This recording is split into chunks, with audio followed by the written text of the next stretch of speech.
Malam telah larut, namun aku masih belum bisa memejamkan mataku yang lelah ini. Benar, seakan ada sesuatu yang menahannya untuk terus terjaga menikmati sepinya malam. Hanya semilir angin dan suara deburan ombak yang menemani. Suara ombak yang menderu sangatlah nyaring terdengar dari rumahku yang hanya berjarak 150 meter dari bibir pantai. Tepatnya Pantai Gua Cemara, sebuah pantai di Kabupaten Bantul, daerah istimewa Yogyakarta.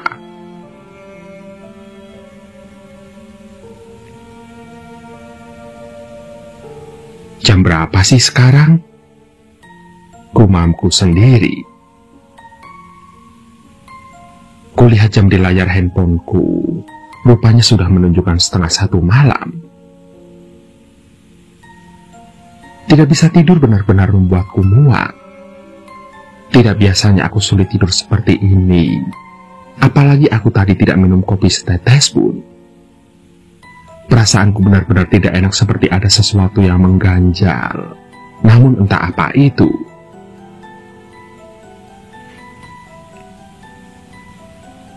Rasanya semakin bosan jika hanya berguling ke kanan dan ke kiri, membuka tarik selimut di atas ranjang ini. Akhirnya, aku pun lantas bangkit dan melangkahkan kaki menuju dapur untuk mengambil air minum meski tidak haus sama sekali. Aku benar-benar bingung dengan keadaanku saat ini. Ada apakah ini sebenarnya?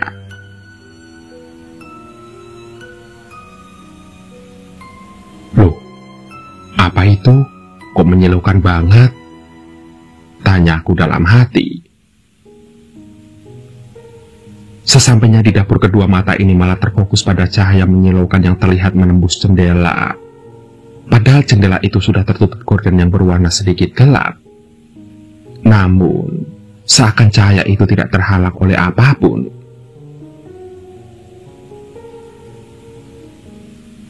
Karena penasaran, rasanya tidak puas jika hanya sekedar menduga-duga apa gerangan yang terjadi di luar sana.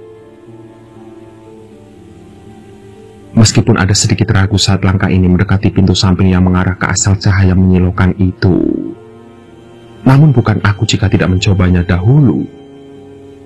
Aku harus melihatnya. Siapa tahu itu cuma orang iseng.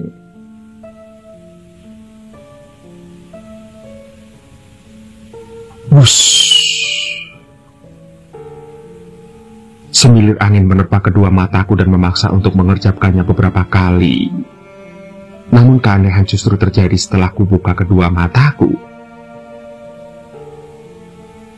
Iya, rumah-rumah tetanggaku seketika raib berganti pemandangan hutan cemara yang lebat. Tidak hanya itu, ternyata rumahku juga ikut raib dari pandanganku.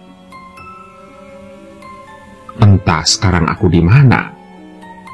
Yang pasti aku seperti berada di tengah hutan cemara yang begitu lebat, dan aku juga tidak pernah melihatnya.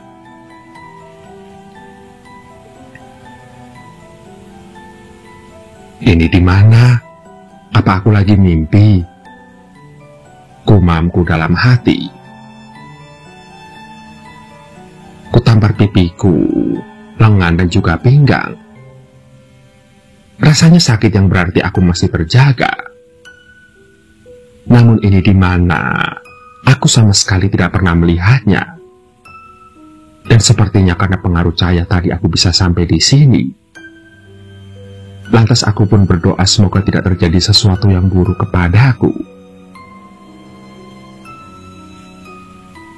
Akhirnya daripada penasaran kulangkahkan kaki menelusuri jalan setapak yang remang-remang terlihat karena pancaran sinar rembulan.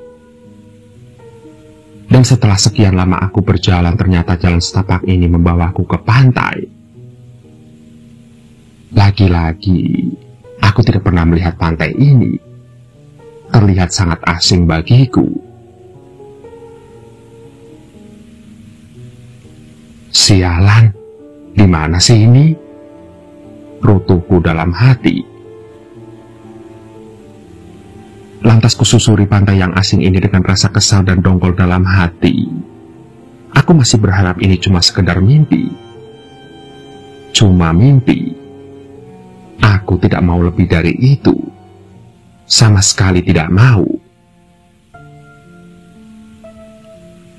Hingga saat sudah lumayan jauh berjalan menyusuri pantai, semerbak wangi melati tiba-tiba menyengat terbawa semilir angin beserta suara gemerincing yang masih samar.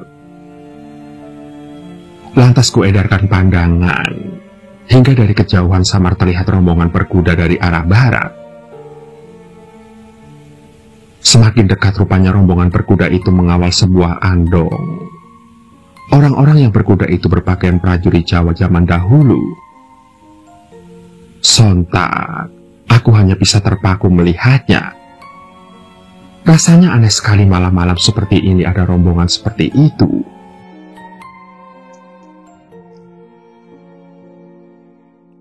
Dan ketika rombongan itu semakin dekat, semakin terlihat jelas pula wajah-wajahnya yang ternyata mengerikan. Seluruh mukanya membusuk dan dipenuhi dengan belatung. Sementara aroma melati ini berubah menjadi anjir darah yang mulai membusuk. Sontak bulu romaku seketika berdiri. Perasaanku semakin was-was. Dan kedua kakiku refleks melangkah mundur setelah salah satu dari mereka mendekatiku dan mengacungkan pedangnya dengan tetap di atas kudanya.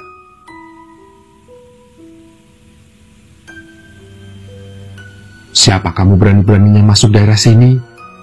Hah?" Tanyanya dengan suara serak, sementara aku tidak berani menjawab.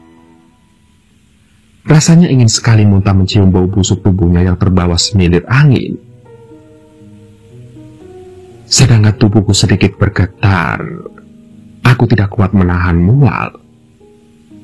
Aku benar-benar sudah tidak kuat lagi. "Uwe." Lantas kumuntahkan isi perutku di depannya dengan masih dalam posisi waspada. Aku takut kalau dia akan mencelakaiku.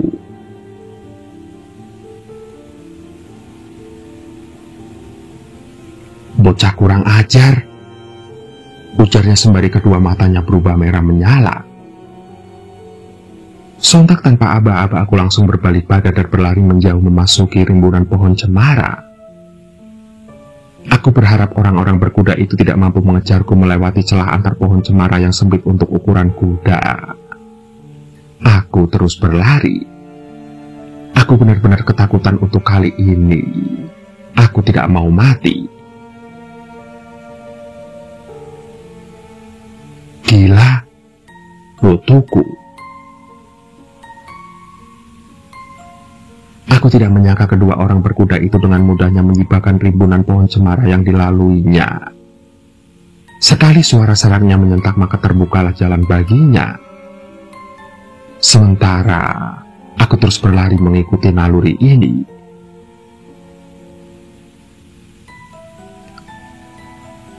"Hiya!" Terdengar prajurit itu menggeber kudanya. Suaranya benar-benar menciutkan nyaliku. Aku terus berlari tanpa henti menyelinap di antara pohon cemara yang terkadang menggores kulitku. Namun aku tidak mempedulikan hal itu karena yang penting bagiku adalah selamat.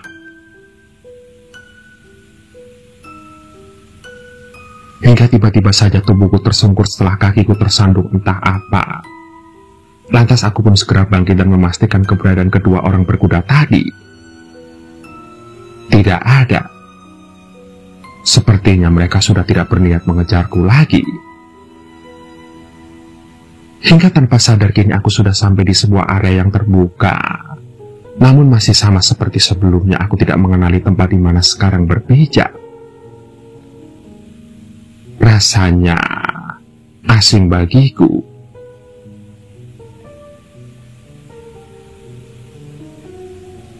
Hingga tiba-tiba suara letusan senjata api terdengar. Dan itu sepertinya tidak jauh dari tempatku berada, sekitar 50 meter dariku. Lantas aku pun berpikir kalau aku harus melihatnya. Rasanya penasaran sekali meskipun aku masih sedikit takut. Iya, aku ingin memastikan. Lantas kulangkahkan kaki perlahan mendekati arah suara tembakan tadi. Dan saat sudah lumayan dekat, aku semakin dibuat heran dengan pemandangan di depanku. Aku kini sedikit mengendap dan bersembunyi di balik semak-semak agar tidak terlihat oleh mereka.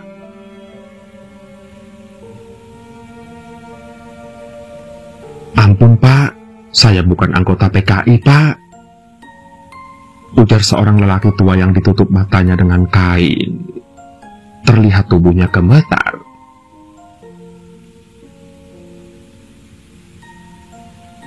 "Dor!"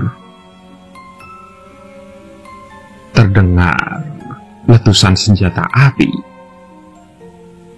Laki-laki tua itu orang yang terakhir dieksekusi oleh orang yang berseragam tentara nasional zaman dulu.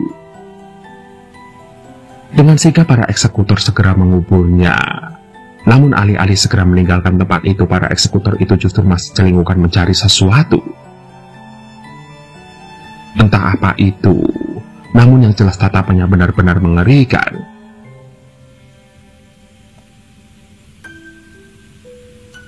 "Masih satu lagi, itu sembunyi di rerumputan," kata salah seorang dari mereka, dan seketika wajah mereka berubah menjadi sangat mengerikan. Sontak, aku langsung bangkit dan segera berlari entah kemana. Nafasku sekarang mulai tersengal-sengal, dan aku benar-benar ketakutan. Sementara desingan peluru yang menyentak membuatku semakin ketakutan. Aku benar-benar tidak mau mati. Aku belum mau mati.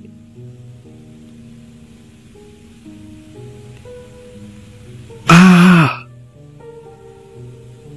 teriakku saat sebuah peluru menembus kaki kiriku.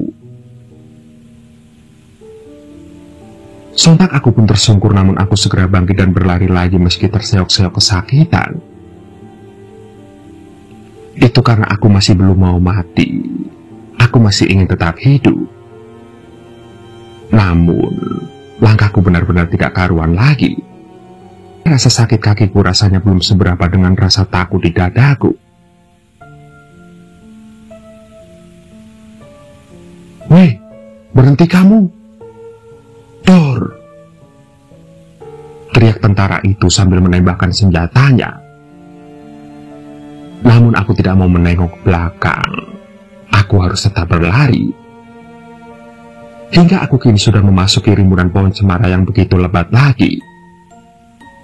Kini langkahku pun semakin tersendat-sendat, sementara tubuhku semakin letih. Rasanya pandangan mataku juga sudah mulai berkunang-kunang. Namun meskipun begitu, tekad dalam hatiku tetap kuat. Aku masih tetap berlari menghindari kejaran tentara-tentara setan tadi. Sementara desingan peluru pun masih terdengar beserta teriakan suara-suara serak tentara setan tadi. Aku semakin ketakutan dibuatnya. Aku tidak tahu kemana lagi aku harus berlari. Hingga rimbunan pohon cemara telah kulalui berganti areal kuburan yang luas. Tidak ada batu nisan di sini, hanya gundukan-gundukan yang berjajar rapi. Lagi-lagi, aku tidak tahu ini di mana karena semua terasa asing bagiku. Iya, kejadian itu benar-benar membuatku bingung. Namun aku harus tetap berlari mencari pemukiman warga untuk meminta tolong. Dan karena saking paniknya berlari, aku tidak sengaja menginjak sebuah gundukan kuburan yang menyebabkan kaki kananku amblas terperosok. Lantas, segera ku tarik kaki yang terperosok tadi, namun terasa berat. Seolah-olah ada yang menahannya, tapi entah itu apa. Yang jelas, terasa berat ketika diangkat.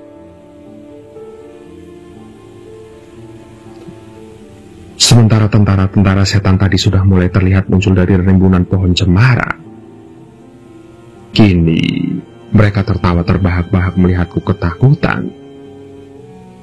Sementara senapan mereka tidak hentinya menyala ke langit yang bercahaya akan remang rembulan seolah mengejek ketakutanku.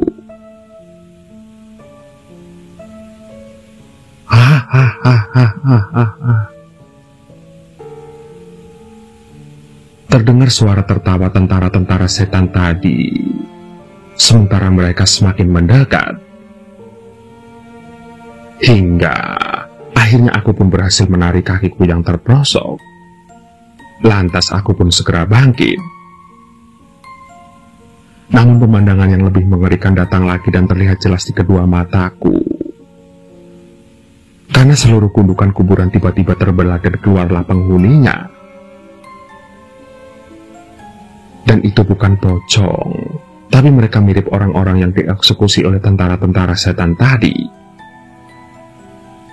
Wajah mereka tidak kalah seram satu sama lainnya. Dan yang lebih membuat aku ketakutan, karena aku sekarang berada di tengah areal kuburan. Aku layaknya mangsa yang empuk bagi mereka.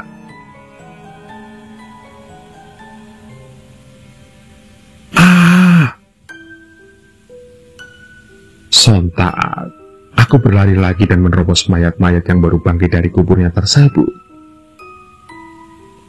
Langkahku terseok-seok menghindari mereka. Aku tidak akan membiarkan mereka menyentuh sedikit pun tubuhku. Benar, aku tidak akan membiarkan mereka menyentuhku. Dor, dor, dor. Terdengar senapan milik tentara-tentara setan di belakangku terus menyalak hebat. Sementara suara geraman kesakitan mayat-mayat hidup itu semakin membuat suatu cakam. Ditambah lagi suara detak jantung dan nafasku yang mulai tidak karuan. Namun, aku harus tetap bertahan. Aku harus tetap hidup.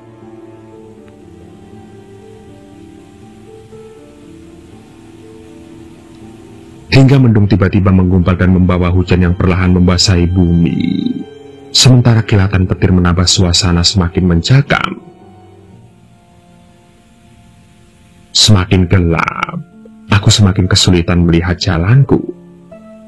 Bahkan sesekali tubuhku menabrak pepohonan, dan sekarang aku hanya bisa mengandalkan kilatan petir untuk melihat jalanku. Terlihat mereka masih mencoba untuk mengejar, dan aku harus tetap berlari menghindari. Aku tidak mau tertangkap dan mati di tempat yang aneh ini.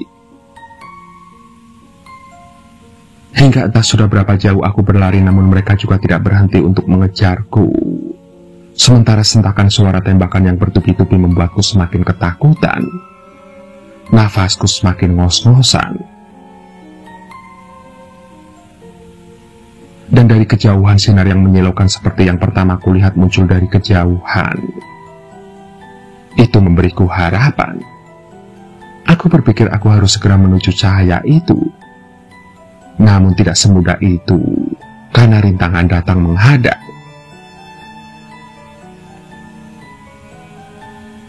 Sesosok buto yang berukuran besar setinggi menara mercusuar di pantai Patihan muncul di hadapanku.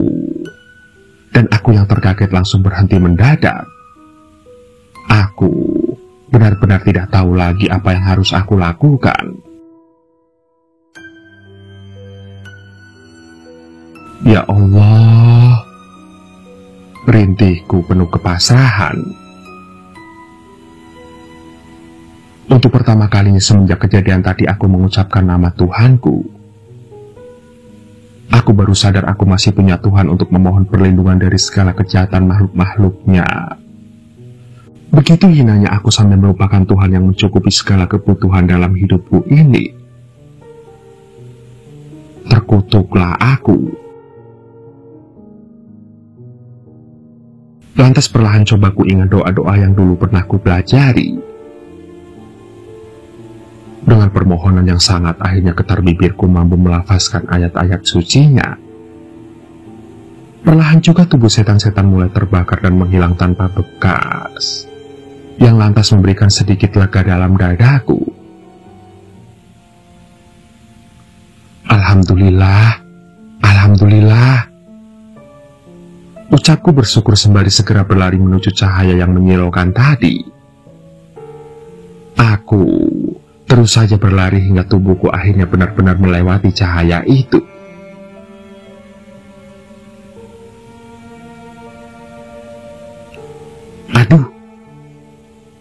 refleksku ketika sepertinya aku menabrak sesuatu.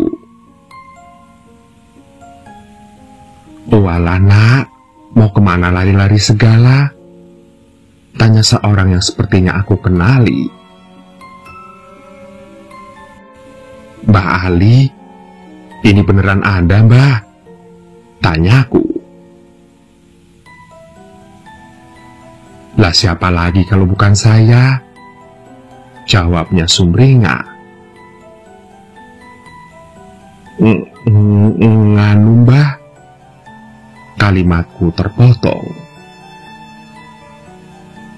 "Sudah, ayo ikut aku saja subuhan di masjid.